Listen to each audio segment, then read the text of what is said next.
No, you have fun. What's going on, everybody? How y'all feeling?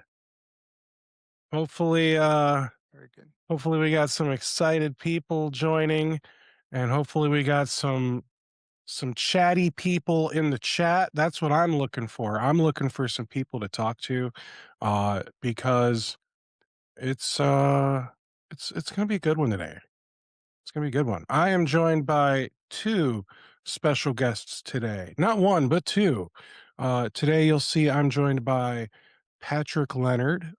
He is the CEO of MSP Process. I am also joined by David Westgate. He's the CEO of MicroAge. And if you're wondering who's MicroAge, I mean, I don't know what to tell you. They are one of the best MSPs in the world. Uh, David, how many locations do you guys have? You heard it here first, I can tell you that. Yeah, we got 42 locations across Canada, starting in Quebec, from the French-speaking side of Canada all the way through to British Columbia. We've been expanding nicely over the last 25 years. We've been in business essentially. Yeah, you got a location really close to you if you're around in Canada, that's for sure. That's awesome. Um, so that's where and what microage are for those of you who are wondering. But I think what you guys are probably more interested in is who are these knuckleheads on the screen?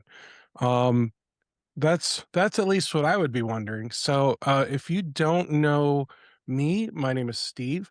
My job is full time. I get to do webinars with awesome folks like these. And my goal with the webinars is to present MSPs with something that's going to be truly useful, whether you buy something from any of us or not. Okay. So this is going to be truly educational, helpful content. I was an MSP. I ran my own MSP for over a decade. I've been an IT professional for over 25 years, and I've been doing content for MSPs for nearly a decade. So I like to steal that line from Farmers Insurance. I know a few things because I've seen a few things. Um, so that's me. Patrick, we haven't heard much from you yet. You want to tell everyone about you? Absolutely. So thanks, Steve. It's great to be with you and David as well. My background is fully in the MSP market as well. I ran an MSP for about 20 years. What was previously named My IT got rolled into a company most would be familiar with in terms of Purple Guys, and then Purple Guys being acquired by Intiva. So the company and the foundation that we had built is still very much alive through Intiva and through what became a transaction with them and Purple Guys.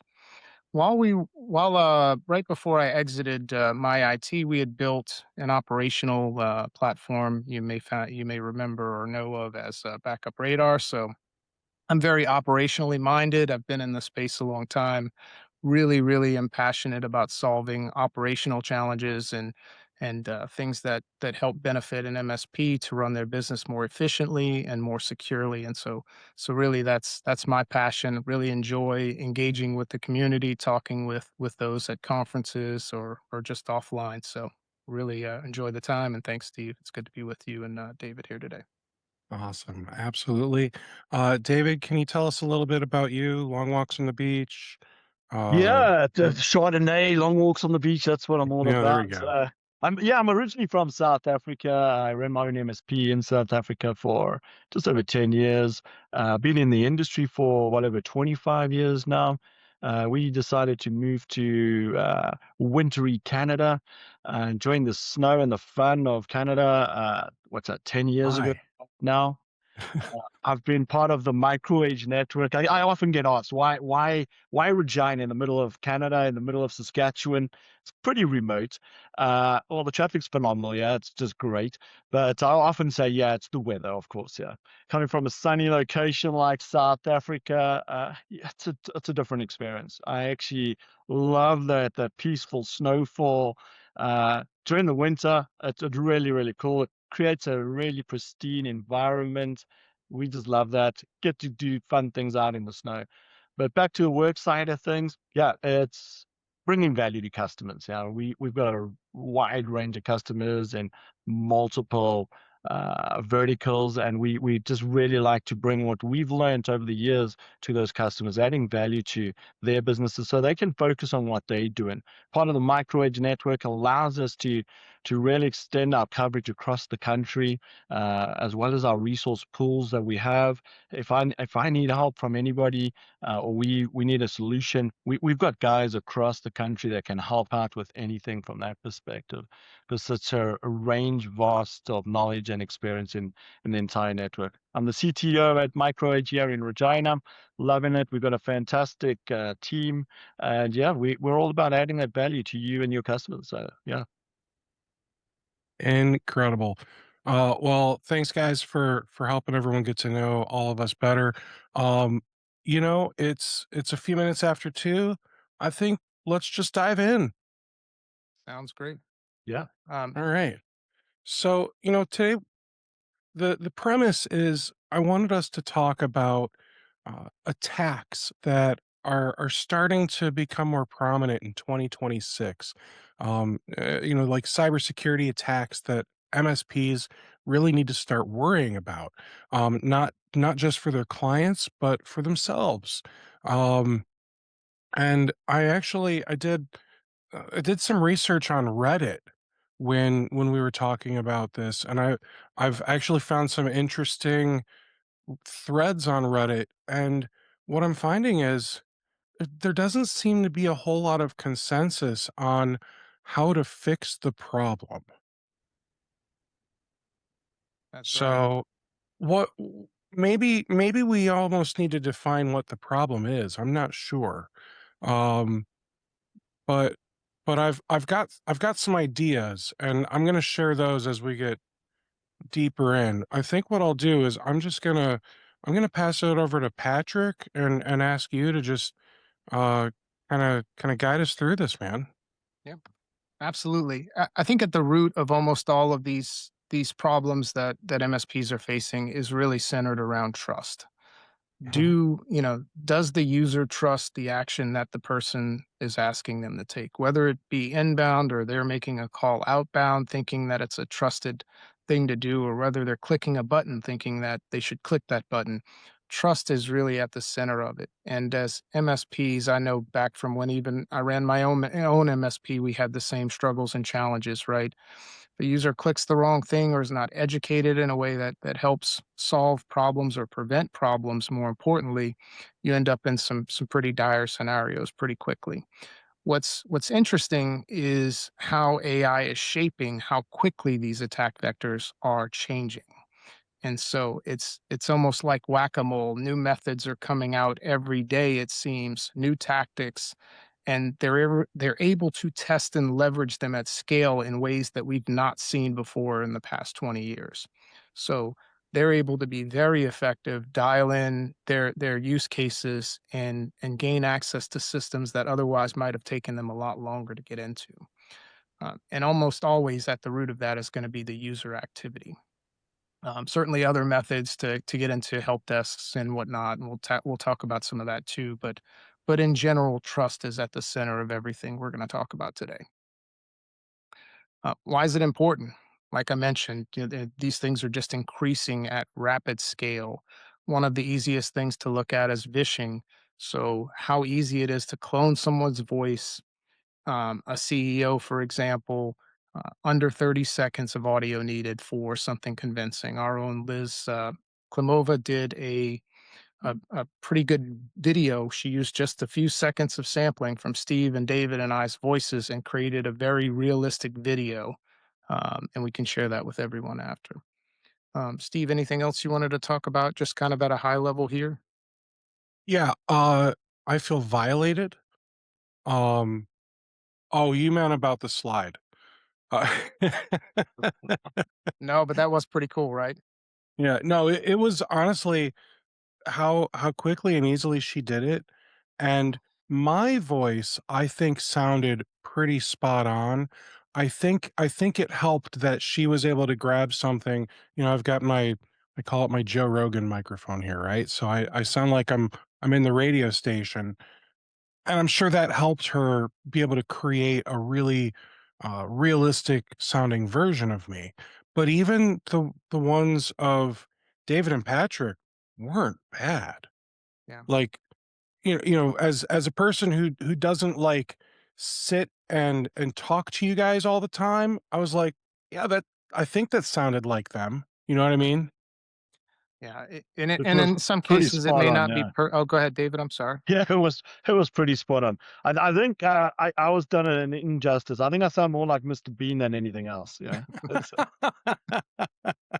Uh, it's always fun because, you think you talk a certain way and then you hear it back in a recording yeah. or something and you realize just how different your voice is. But anyway, Mhm. some really interesting things are happening, and this tech is only gonna get better as it relates to cloning somebody's voice. Um, Scattered Spider is another example of this, where, this cyber criminal group, if you're not familiar with them, they're basically using social engineering attacks, leveraging AI, and automating things at a scale that just hasn't been seen before. So if you're not familiar with them, we won't spend a ton of time talking about them, but it's very good to know about this and understand just how deep some of these attack vectors are as it relates to impersonation, identity verification, and whatnot. So, um, Yeah, I think, yeah, just on that there, I think they did a great job, and they used that social engineering, to get the help desk to do the work for them, yeah, and then that's so key, and MGM, like, what do you say? It's like, oh my goodness. Yeah, in this case, and because we won't really cover this too in depth on a slide, this is the primary example for where end user verification is needed. Clorox example. In that example, their MSP was breached basically by a user calling in, pretending to be somebody from that company, got a password reset without any verification processes, and then wreaked havoc on Clorox's network after that. So Yeah. Mhm. it's a very prevalent one in the IT space. So the common thread, like I mentioned before, kind of why these attacks get through, it's really they establish a false trust. They're piggybacking on the trust of the MSP, and they bypass almost every known tool to prevent this type of activity. They're basically making one-to-one phone calls or leveraging AI to do things at scale, or leveraging a combination of email and phone to basically exploit an MSP's trust with that user. Moving kind of on. So the first attack vector we'll talk about really is AI powered phishing. So what really is that? Effectively, like we talked about, it's getting your voice cloned. It's creating an urgency level. Um, An example of that is a CEO gets his voice cloned from a few seconds of a voicemail or something he's done publicly, and then they're able to leverage that to find out who the CFO in that company is and create urgency, make a phone call pretending to be the CEO, hoping that that CEO isn't around to verify anything. Get through to the CFO. Hey, I need this wire done. It's really urgent. These are common things that a CEO will ask of a CFO. Hey, I need this wire done. It's really urgent for whatever. So it's not an uncommon request, and it's from what the CFO believes is a trusted source. Mhm. These types of attacks are costing businesses a lot of money in terms of what's happening internal to the business that the IT provider or the MSP really doesn't have visibility into. So that's comes down to training. David, I bet you have some advice and context on this one as well. Yeah. Going back to kind of 2023, it's quite a funny one actually. We had a call come into our service desk. Someone claiming to be a client. They were asking for a password reset, access to their account. Kind of nothing unusual on the surface. What they didn't know is that they claimed to be my brother. Yeah. And in my service desk, the guys kind of know my voice. They know what my brother sounds like because we were from the same area. Uh, and the techs know him. Yeah, they know his voice. And here in Canada, it's pretty distinctive. The tech immediately kind of knew that something was off. They stopped the request. We alerted my brother and kind of prevented an attack there. Yeah. But Yeah. what really stuck with me wasn't that we caught it, yeah. The reason we caught it actually was just that recognition, yeah. But recognition isn't scalable. And that's what really stuck with me there. And I've said, guys, we need to figure out a way to kind of prevent this. We've heard about this, verify, but it's so kind of tedious and everything else. So we went looking. We use Halo PSA, phenomenal tool, and the Mhm. integrations there are phenomenal. And we're able to piece together a tool set there using Twilio and this and that and hodgepodge that together. It worked, but it wasn't great, but it served its purpose. A little bit cumbersome, but hey, we were able to at least start the process of verifying our end users at that point. Yeah. Yeah. So, That's amazing. Steve, did you have some thoughts here too? I do, yeah. It seems to me as though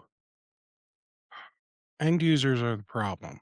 Um, yeah. Hear me out. I know it sounds like I'm just making a joke, but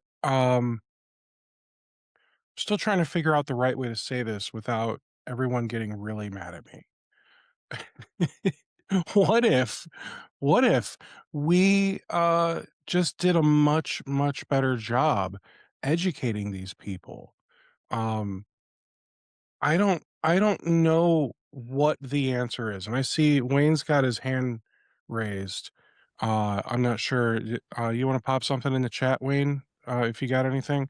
I'm not going to come here and say I have all the answers. Okay, I shut my MSP down before AI was an issue, okay? So, I thankfully didn't have to worry about deep fakes of my customers. I was dealing with, the people who would get the email with the link and then, they would click the link and oh, it looks just like their Microsoft 365 sign in and they click that and then they do their MFA and next thing you know, somebody is sending emails as them. Now, it has very little to do with, like, tricking somebody to click something in an email. It seems more like now it's a whole new world, you know what I mean? Like, it's all trust-based, and it's still tricking somebody, but it's so much more manipulative now because they're manipulating you into thinking that oh, well, it's your boss or it's your mom or your grandma or it's not a Nigerian prince anymore. They know we've all figured that one out. Now they're trying to get you to think it's someone close to you.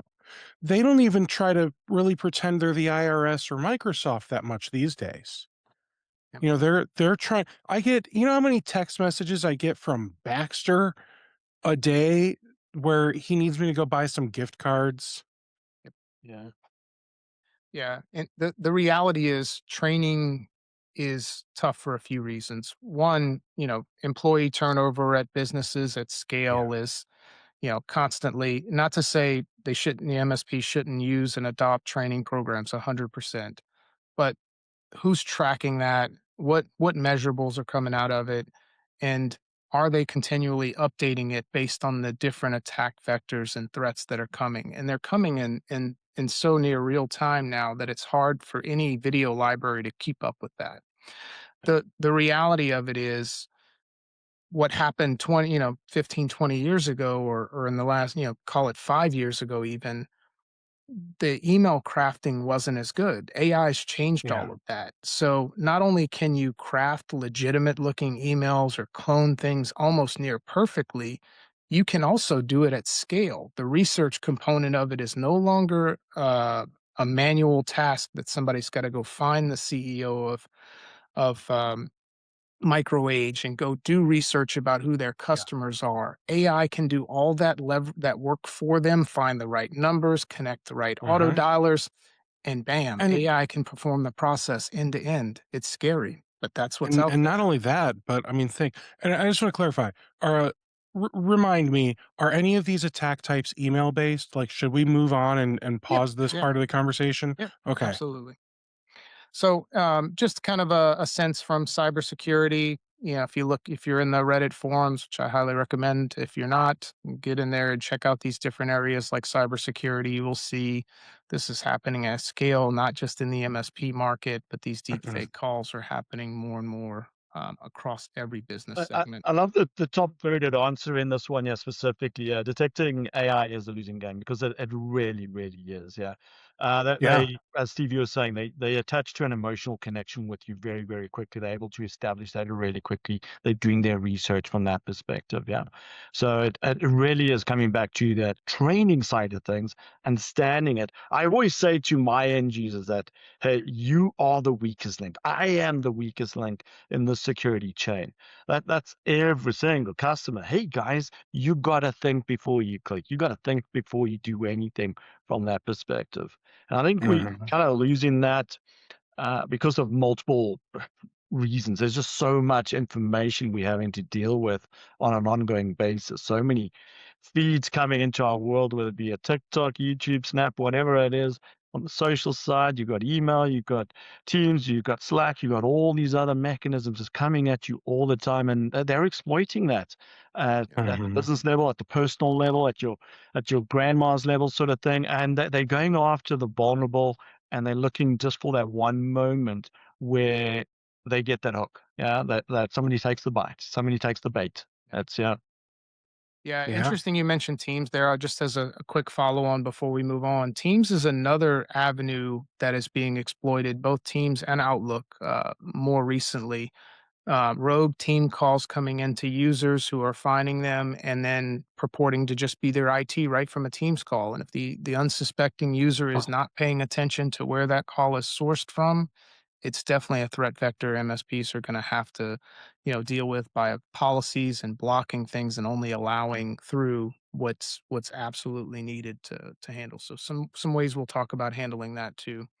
Uh, Um, Oh, let's talk about attack type two, MFA fatigue and push exploitation. That one, it's an oldie but goodie. It's been around for a while, but it continues to be, weaponized against MSPs and the users of MSPs. Effectively, just at a high level, somebody's password and credentials have been stolen. They start to push those MFA notifications sometimes at weird hours.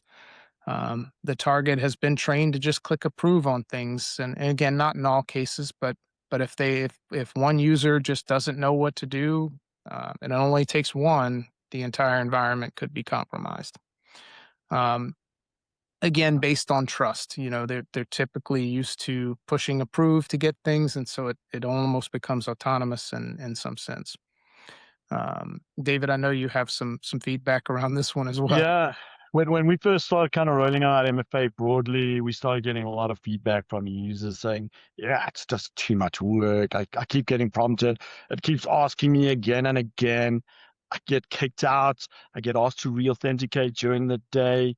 And at the time, it kind of just felt like that noise, that friction that we pick up, and oh, they must get used to it. And maybe it's just a tuning issue or communication issue from us to them, or internally. They haven't spoken to the end users yet. You get your side champ to do what you want them to do, or you think they are, and they don't get that message across sometimes. Uh, we're under rollout pressure. Yeah, we're doing this. We're seeing customers getting hit. Deadlines are kind of really pushing from that perspective, and we see that. Hey, we answer to the kind of end users was, yeah, just approve it, just so you can get back to work. The site champions were saying that, and inadvertently we were training them to kind of just ignore especially on the push to approve sort of thing. We're training end users to kind of ignore MFA and really just put on the seatbelt because it's annoying because you got that beep beep beep. Come on, buddy, get your seatbelt on sort of thing. Get your MFA done. And that was a massive, massive challenge. So we had to retrain our users, and we decided to move back to that number matching MFA. Yeah.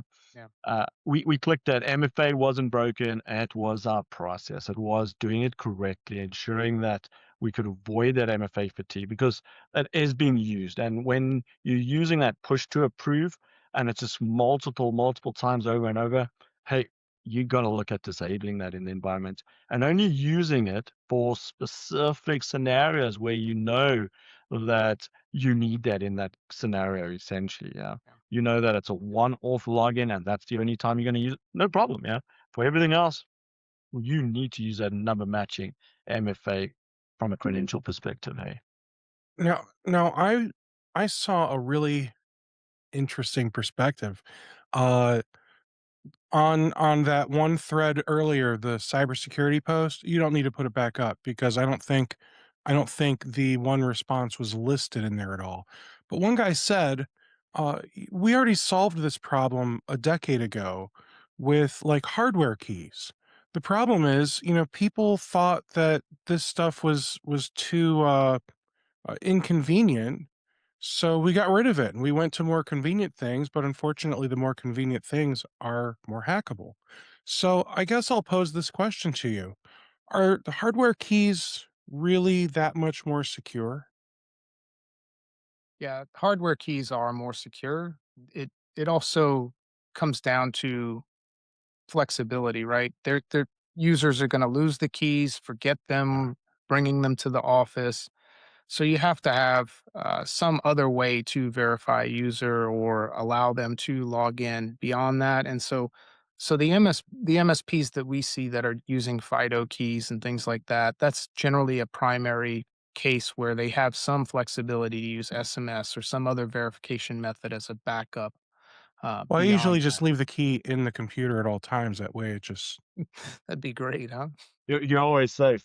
Yeah, I think the hardware side of the FIDO key is it's safer for sure. Yeah, it's got better security around that if used properly. But going back 10 years, it was a lot more costly. Yeah, I think we've seen sure. a reduction in the price, and that's made it a lot Probably more 3D print one these days. exactly made it a whole bunch more accessible for everybody. Yeah. Yeah. But it Yeah, is again goes back to that training. Yeah, it's don't leave it in the yeah, machine. Don't leave it lying around. Uh, yeah, Ri is that right. something you have? So Obviously, that was, dry humor earlier. yeah, Now, passkeys, do you think those are as secure as hardware keys? Because I could not even transfer my passkey from 1Password to Bitwarden if I decided to like, switch. yeah. Password keys are very much an enrollment package, right? You're enrolling a device to be able to authenticate with that system. Microsoft, if you didn't know, is about to integrate passkeys into their flows. So, in addition to the standard authenticator push, you'll have an ability to use passkeys as well as a verification method. Um, Are they interesting, doing but that to Windows too? yes, yes, Wow. yeah, Okay. yeah. Passkeys, in some sense, have been in Windows for quite some time, just not deployed as much on the MSP side and in a corporate environment. But that's coming. The idea that passwords are going to hang around for a really long time from here, I think, is not realistic. But Good. in that sense, the passkeys still have challenges, right? As a even as a backup method, it's not foolproof. A user could still uh, get hit with one of these MFA fatigue type things, and it's even easier to hit the passkey than it is to type in the code. And so I think that's where Hmm. the potential for exploitation will come from the user side. I mean, my yeah, passkey only works on the domain, so I yeah, don't exactly. It's device based, which is nice. So that it's Yeah, that specific device. So you got to gain access to that device. Where you can lock a door, somebody can knock that over. yeah, Yeah, they can either break a key, they could take over the environment, they could knock your door over. So from a security perspective, it's always changing, and it's going to be a matter of time. Before something gets cracked, something gets broken, something gets shared from that side of things. We see MFA tokens getting stolen, side of yeah, things. That's one of the more common things today. Yeah, what do you have in play to prevent that? What framework are you following to prevent that from happening in play? And what does yeah, your security look like to prevent that in your environment? Those are always security is only as good as you make it and who follows those kind of yeah. lines of the security side of things. So yeah. No doubt. Um, So again, you Huntress and the MSP community is recently showing that these campaigns are still active, still being run at large scale. So just kind of be Yeah. aware that this stuff is still happening at Yeah. large scales.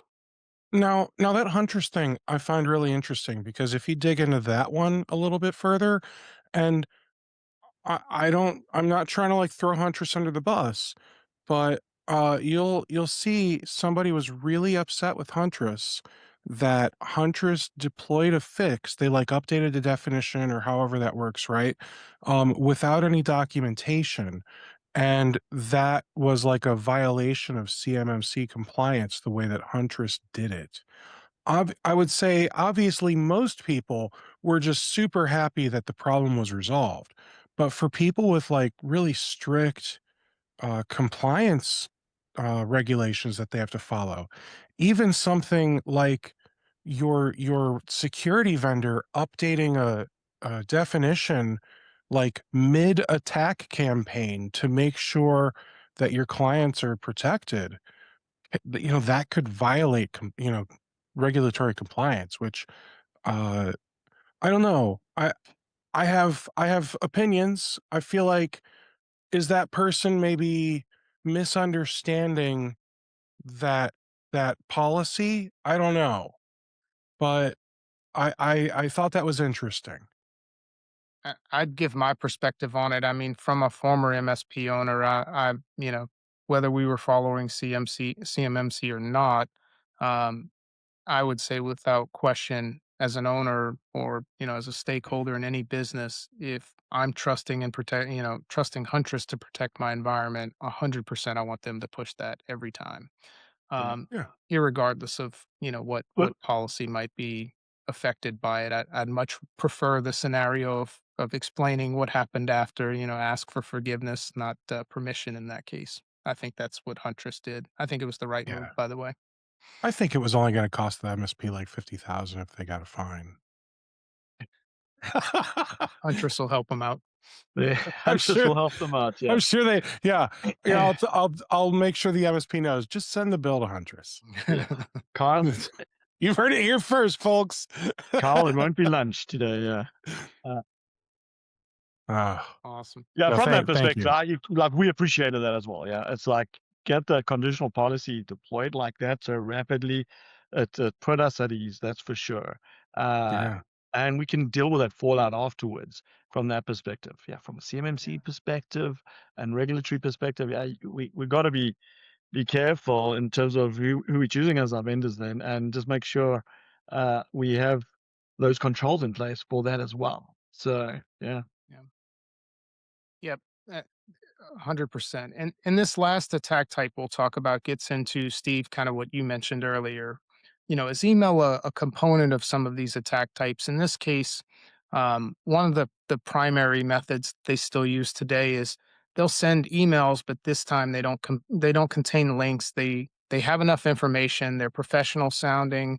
Again, done at scale with AI um, and able to get users to call them back into a call center that actually sounds legit. So they're really imitating the entire flow, and they're getting them to act on something that's urgent, right? They've got an Mhm. invoice or something that needs to be paid, or it's gets them to worry about something that they would normally worry about on a day to day basis.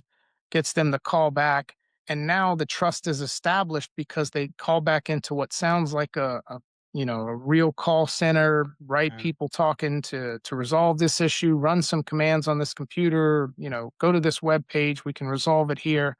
And before you know it, they have access to that machine. So um so this is a very, very scary one in particular. And, we didn't put it on the slide because we wanted to talk about it because it's this important. The emails that these guys are sending out, they're using AI to generate basically a unique email to every individual. That way, like all the spam filters, they're not seeing a pattern to detect. So this stuff is flying completely under the radar.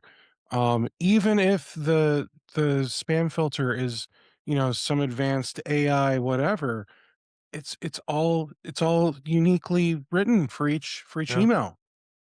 Not just that, Steve. They're using multiple external IPs. They're not sending from one Yeah. IP that could be detected. They're sending things in volumes that are fly under a spam filter. They're warming up these mailboxes with Uh-huh. legitimate things so that they're less likely to pass through, or they're more likely to pass through a spam filter. So they're using all these tactics at scale where it used to not be possible. And so that's what's Yeah. really scary about this stuff is they're really good looking emails. They're done at scale and they bypass almost every known capability of a spam filter. Yeah. They're even setting up tenants, yeah. So 365 tenants, Google Suite tenants sort of thing, and Mhm. utilizing those as their launch pad from there, yeah. So creating a really legitimate case from that perspective, Yep. paying the money, running it like a business, yeah. And Yeah. that's a They challenge. They absolutely are, and I mean, you think like we as MSPs or SaaS platform vendors, whatever, right? We've all got, our ticketing system, our CRM for who we're marketing to, right? So you got to realize that these guys, they're running a CRM. They might be using maybe Yeah. not HubSpot, but like they're using something, right? They're using Apollo to source a bunch of contact details about businesses. They're using clay to help them enrich it. Like these guys are doing the same stuff that we as business owners, like reputable business people, we're doing the same things that they are. They're just using it for not great reasons. So unfortunately, I don't know that there's a solution to that. Um I mean, there's probably there I mean, obviously, look, Patrick has a solution that he thinks will help you with your clients.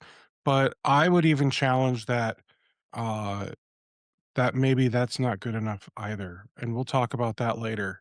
I'll push back a little bit, Patrick, just to because Sounds I'm great. No, contrarian. I mean, at the end of the day, this isn't about, MSP process or it's just really about MSPs in general. What can we do Yeah. as a community to solve these very high level issues that we have? Mhm. So happy to Now have some before some discourse around it. yeah, now before we go to the next slide, I wanna hit you with some slides of my own, everyone. All right. So what we're gonna do is we're gonna take a very, very quick break, and I wanna just tell everybody a little bit about alternative payments, and then we will go right back into the education. Patrick, I believe, correct me if I'm wrong, you've got a couple slides in your deck for MSP Process, I right? do. Yeah, I do. Okay. So then we'll do a commercial for me, and then we'll go back into the deck, and then Patrick will get into his stuff naturally. Sounds So, good. with that said, hi everybody. I'm Steve, and not only do I do webinars at Alternative Payments, but I talk about alternative payments too. So if you haven't heard of our company, uh, we are an accounts receivable automation platform that gives you, your MSP, a payment portal for your customers to pay you. All right, that's what we are. It sounds really complex, but I promise it's actually really easy. The payment portal itself is very simple, modern, responsive, so it works whether your customer is on mobile or desktop, Mac or PC, it doesn't matter. It's very easy for them to see what invoices are due, what invoices they've paid in the past, to make payments, set up auto pay, all that good stuff.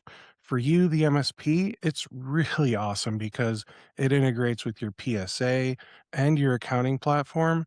So once you create your invoice and sync it to your accounting platform, that's where the alternative payments platform takes over. We'll send out the invoice to your customers. When they pay it, we'll mark the invoice paid in both PSA and accounting. When we deposit the funds into your bank account, we'll create the deposit slip for you automatically. We'll even include any fees, like if you ended up having to pay credit card fees, we can include all that. Um, Basically, everything is automated. All you have to do is match what downloads from the bank feed with what we create. It makes reconciliation a breeze. It really does. It's going to save you guys so much time and so much money because we also have the ability for you, if you want, to pass credit card fees onto your customers. And you can be selective about it too. It's not an all or nothing thing. Our platform is very customizable. You can choose which customers get fees, why they get fees. You can even choose how much of the fee they get to pay. A nice one for our Canadian friends, since I think you guys are only able to pass, I don't know, like let's call it 2.4% of whatever the fees are. We can help you pass the legal amount. So that's alternative payments. I I will give you the same spiel that Steve Jobs and friends would give you, and I really think you're gonna like it. So if this is something that you guys think could save you some time or money, please, I'm gonna pop a poll up, and I would love for you to answer. It's like one question. It's multiple choice. You couldn't possibly get it wrong. All right. With that, let's go back into the education. Patrick, we've got another slide that I think you're ready for, right? Or are we still on slide 3 or Yes, attack type sir. 3? So we'll go ahead and move on from this slide to what's called a toad attack. If you're not familiar with telephone-oriented attack delivery, this is pretty interesting. Um, they'll leverage AI to clone your voice, make calls as the MSP to your clients.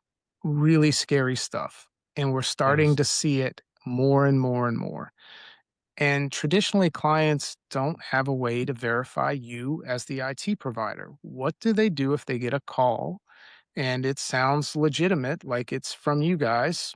Yeah, they don't know what to do. They assume that you are actually calling them. And let's look at the different, you know, at a very deep level, they have a trust with you as the MSP. They Yeah. trust what you're telling them to be true like gospel. I know it from when I ran MSPs, right? If you tell them, hey, this is what needs to be done to get this thing operational, they don't even question it. So you are their trust system as it relates to this. So what they typically do is they'll send emails, but what we're seeing more and more is they actually will call the victim, escalate these kind of relate more or less to the email portion of that and calling back. But on when they're claiming to be you as an MSP, they're contacting your users saying, "Hey, we got a critical security update. We need to get installed on your machine. Maybe it didn't deploy automatically with patch management." Like they have great stories. They know exactly how a traditional MSP works. So they have all these stories around, why the need is for them to get right into your machine or your account's compromised, M365. We see you've got a lot of spam. Sometimes they'll even set the user up with sending a bunch of spam first and then calling immediately and saying, "Hey, we noticed you just got a bunch of spam. It's David from MicroAge. Let me get right in there and take a look at it." So it's so realistic, and they have information that you would think only the IT provider has. They're establishing a really good trust system with that user. So, like any good trust system, once you trust the other person, you trust the actions that they're going to ask you to take. In this case, it bypasses again all of the controls or traditional controls that an MSP has in place to combat this type of attack. The MSP, they'll use MSP similar domains. Maybe it's a one instead of an I in an email. So everything is going to look very close to what they traditionally get from the MSP. So again, whether it's email or it's a phone call, they're exploiting your brand and they're doing it very well. We had an MSP not long ago come to us to solve this type of problem. And their challenge was they had just gotten a client that lost nearly $500,000 because their employee got a call like this. The attacker pretended to be them as the MSP, gained access to their machine, was able to monitor that machine. They knew specifically that it was an accounting machine, got bank information, you know, easy to go up the chain, get what they need, and steal money from that business of the MSP. But you said nearly lost half a million, which means they didn't. Yes. So So they were that lucky. means crisis averted. Not really. They did lose some money, so it wasn't the 500,000. They had wired out a 500,000. The bank caught some of it. So, Oh, yeah, it was I think it was about $100,000 lesson, if memory serves. So, that is an 100 versus expensive 5 lesson. is probably a great outcome if you think you've lost 500 and the bank recovers 4, but, 100's still a pretty bitter pill to swallow. Yeah, Um, especially because I don't think the bank is gonna just, like, give that back. no, they That don't. doesn't They'll sound like make a you fight fraud for it in protection general. type of. Yeah, Yeah. yeah. Yeah, so Mm, this is these toad attacks we're seeing more and more. And again, just like every other attack vector, AI is helping them drive this at scale, do all the research, find out who a company is, what LinkedIn profiles are associated with that company, what customers are associated with those LinkedIn profiles. It's very easy, really, to find out um, who any MSP's customers are really. If they don't mm, advertise some of them on the website, they certainly will have contacts in LinkedIn associated with them commenting on different things. So it's very easy for an MS for a threat actor to really identify customers of an MSP and then just go direct to them, acting on behalf of that MSP, pretending to be them and cloning a voice or making it an urgent request, and users just go into automatic mode. I trust my IT provider. I'm going to go ahead and take this action. I'll type some commands. I'll go to a website, and boom, before they know it, they've given access to their machine. mm. Yeah, looking at kind of old John Hammond, one of the largest guys there. He's recently kind of after the MGM attack and him breaking that down sort of thing. He said that the help desks now they're kind of one has become one of those primary attack surfaces, and that's become really really just such a profound in our world in terms of that. Yes, we got to protect ourselves now as an MSP a lot more than we did a year ago, 2 years ago from that perspective. And Yeah, we had a similar experience with a customer where they got a call from, I want to say, they're claiming to be MicroAge anyway. But again, that the accent saved them there from that perspective. They were able to recognize at that time. But had they not, they know our guys. Our guys are really friendly, always have that kind of banter, and they know how we are with our end customers essentially. And they were able to kind of pick up that, hey, this is a problem. They called us immediately, checked in. Do we have somebody new? No. Okay, well, this is what happened. So, yeah. yeah. Yeah, it's really scary stuff what's happening, and again, just the scale that AI is allowing these threat actors to deliver it at is definitely a problem. Yeah. People process technology. People process Yeah, and technology. we didn't talk Yeah. much about the flip of that, but end user verification as well as, that last part really comes into how do you verify a technician from an MSP? But the primary thing that's been exploited for ages is the opposite of that. A user calls in trying to get their password reset and it's a threat actor and the MSP has no verification policy or protocol to verify that it is who they say they are. Again, the user tries to create urgency. I'm the CEO of the company. Maybe they've cloned the voice. All these things are still happening on that side, attacking the help desk side too. So it's important to have protocols for both what's happening when people are calling into your help desk and educating users on ways that they can prevent themselves from being exploited by somebody pretending to be your MSP. So, very important to have a defined process layer for both. Human awareness is part of that, and then technical hardening. What tools or what things can you put in place to close the gaps? Maybe you can't, to Steve's point, close every loophole or every gap in the process, but what can you do to make it as foolproof as possible and easy for users to understand? Mm. Nothing. You can do nothing. Nothing. We're stuck. Yeah. Get get a framework. Yeah. Follow a framework. That's kind of that's a starting point. Yeah. At least get a framework. Look at your 365 environment. That's something a lot of people are just not looking at it at all. So many unconfigured Microsoft 365 environments. People just stand them up and say, "Yeah, Microsoft will protect us." No, they're not. Yeah. They give you the tools to protect yourself. They give you the infrastructure. You use it how you want from their perspective.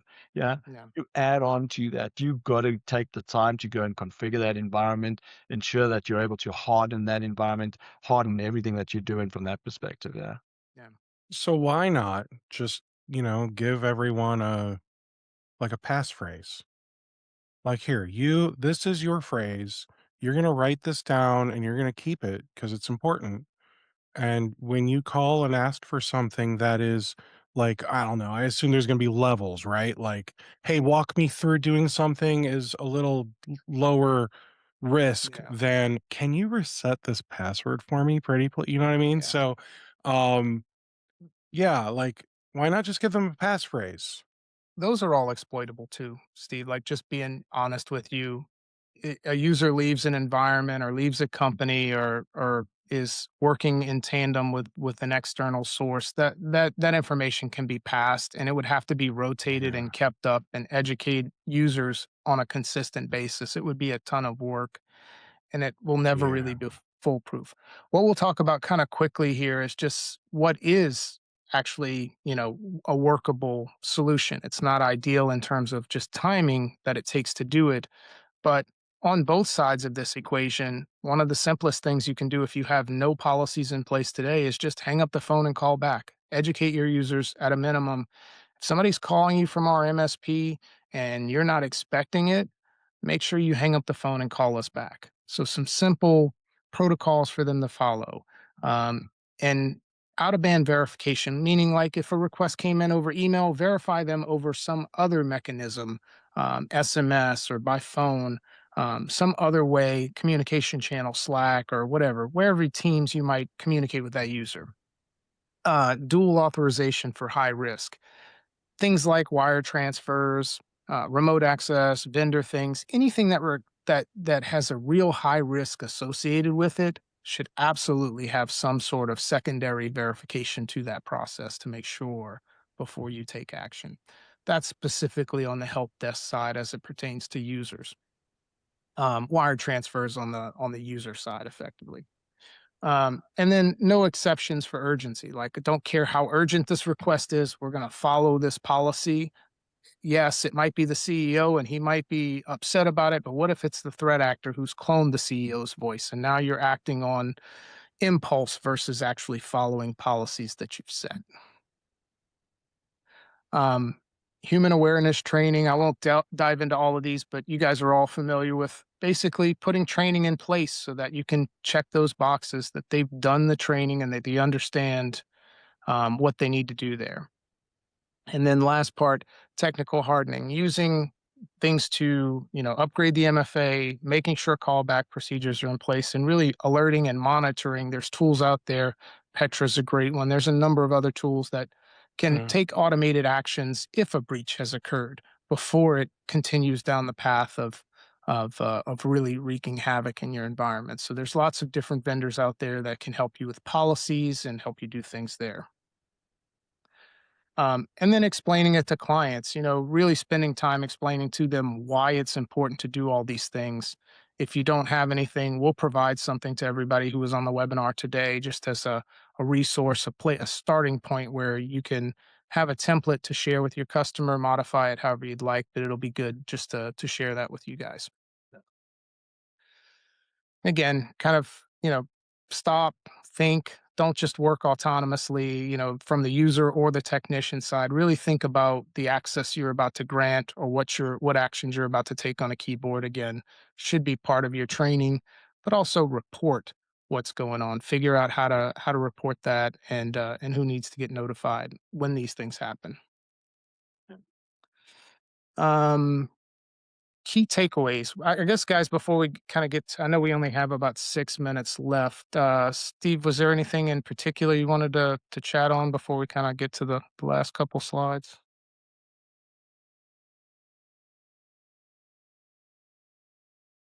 I mean, I'm happy with where we've landed here. I mean, Okay. you've taught us some really good stuff. We've talked about a real problem. We've talked Yep. about a solution. Um, I think we all agree that, again, I say it jokingly, the users are the problem. Um, Yep. and and processes will get us a lot safer, but Yep. the real thing that we collectively as an industry need to focus on is training all of the users. We That's need right. to we need to get them caught up. Um, yeah. Yeah. So tell us about MSP Process. Yeah, What so what this will does it be do? my few minute commercial here for MSP Process. A little bit about us on the verification side of things, which is really what we've covered today. We're very deep in terms of end user verification. You can do that right inside your PSA, whether it be Halo, Autotask, or ConnectWise. All these different methods you see on the screen: Teams, Duo, Authenticator, SMS, branded links that are secure from us are also available. Phone calls, and even our AI voice assistant can verify identities automatically. So when users are calling in before they get support, you can even automate that whole identity layer through us, and have it fully documented into the ticket. On the reverse of that, so your MSP is going to be spoofed into the future. We have built kind of with the MSP community a patent pending technician verification.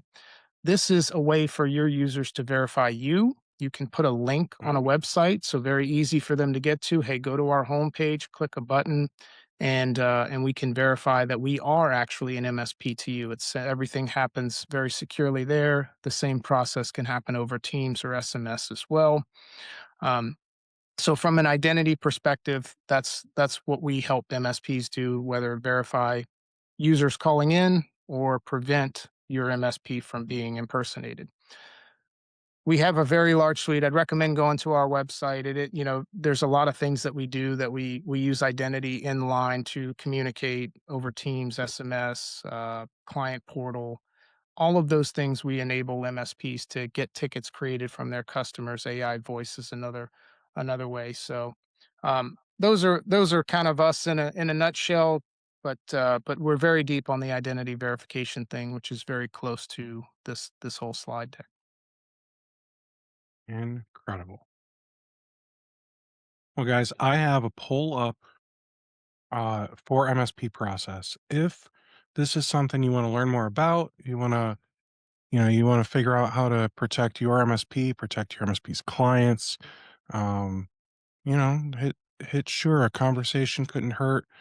Patrick or someone from his team will reach out, and I'm sure it'll just be like a, I don't know, 15-20 minute conversation and very painless. The Kool-Aid tastes pretty good, I'm told.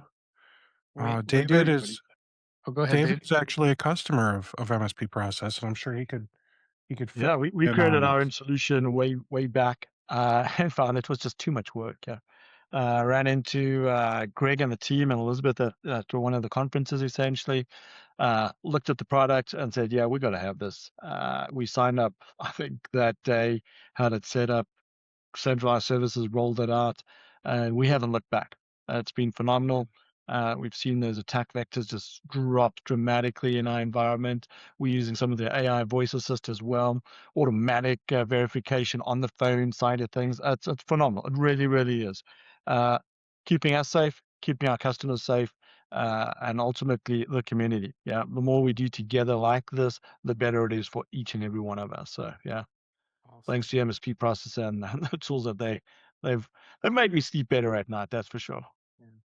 I Awesome, bet. David. We certainly appreciate having you as a customer, and to that end, we try to make it as easy to have a conversation with us, and easy to if it's a product that's a fit in your environment, make it very easy to get it onboarded. Quick 15-30 minute session, you can be up and running. So it's very easy to deploy as well. Beautiful. Well, guys, it is 3 o'clock. I thank you all for joining us. And if you have any questions at all, don't hesitate to reply to the follow-up email you'll get from us tomorrow with the recording. So if you couldn't make the whole thing, you'll get that tomorrow. And if you have any questions, even it's for even if it's for David or Patrick. I'll make sure the message gets passed along. Okay. So thanks so much for attending, and we'll see you at the next webinar, guys. All right. Thanks, Steve. Thanks, Appreciate Steve. the time. Thanks, Thanks, David. Patrick. Really